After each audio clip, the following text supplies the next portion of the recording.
করছি, কিচ্ছু হয় নাই। 5.5 মাসের মধ্যে দেশের বর্তমান আইন শৃঙ্খলা পরিস্থিতি নিয়ে শঙ্কা প্রকাশ করেছেন বিএনপির নেতা ব্যারিস্টার রুমিন ফারহানা। তিনি অভিযোগ করেন 5ই আগস্টের পরে সাধারণ মানুষের জনজীবন বিপর্যস্ত হয়ে গেছে। চুরি, ডাকাতি, ছিনতাই সহ এমন কোনো স্ট্রিট ক্রাইম নেই যা বাংলাদেশে ঘটছে না। তিনি বলেন, প্রতিদিন বিভিন্ন স্থানে আন্দোলনের নামে মানুষকে জিম্মি করা হচ্ছে। শাহবাগ সায়েন্স ল্যাব বা তিতুমির কলেজের শিক্ষার্থীরা রাস্তায় বসে প্রতিবাদ করছে, যা পুরো ঢাকা শহরে যোগাযোগ ব্যবস্থাকে স্থবির করে দিচ্ছে। আজকের এমন পরিস্থিতি তৈরি হয়েছে যে অ্যাম্বুলেন্সও যেতে পারছে না। আইন শৃঙ্খলা বাহিনীর নিষ্ক্রিয়তার প্রসঙ্গ টেনে তিনি বলেন, পুলিশ পরিস্থিতি নিয়ন্ত্রণে কার্যকর ভূমিকা রাখতে পারছে না।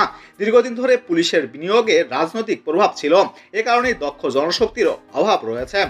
তিনি আরো বলেন, আমাদের পূর্ববর্তী সরকারের আমলে ছাত্ররা এভাবে রাস্তায় বসার সাহস পেত না, কিন্তু বর্তমান পরিস্থিতিতে ছাত্ররা রাস্তায় বসে যে কোনো ধরনের দাবি জানাচ্ছে।